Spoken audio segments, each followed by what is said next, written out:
Je voudrais maintenant vous faire écouter l'extrait de la chronique d'un humoriste. C'était le 23 septembre dernier. Ça se passe sur les ondes de France Inter, sur la première matinale du pays. On l'écoute. Hey, Don Quichotte, t'as pas vu le L de cette semaine? Non, je l'ai pas vu. Ah, tu vois pas que tu me déranges?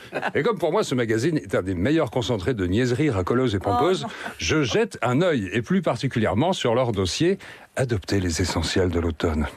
Et là, je tombe sur des photos de filles qui font la gueule en pull cachemire et en culotte au milieu d'un champ. Anna Toumazov, je vous ai vu bondir en écoutant cet extrait. Qu'est-ce qui vous inspire? Mais c'est un abruti.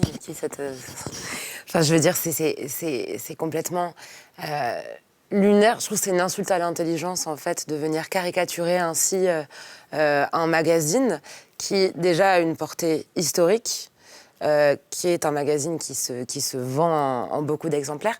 Et en fait, quand il s'attaque à elle, il s'attaque pas à elle, il s'attaque à l'archétype de ce qu'il imagine être le magazine féminin. Et dans un certain sens, à la féminité qui serait toujours faite de vanité et de choses stupides et futiles. Je pense qu'il s'attaque tout simplement aux femmes, en fait. Il ne s'attaque même pas tellement à elles, en fait. C'est tout simplement sexiste. Donc il n'y a pas tellement à débattre de savoir s'il pense qu'un magazine féminin, c'est forcément un truc... Une sous-presse.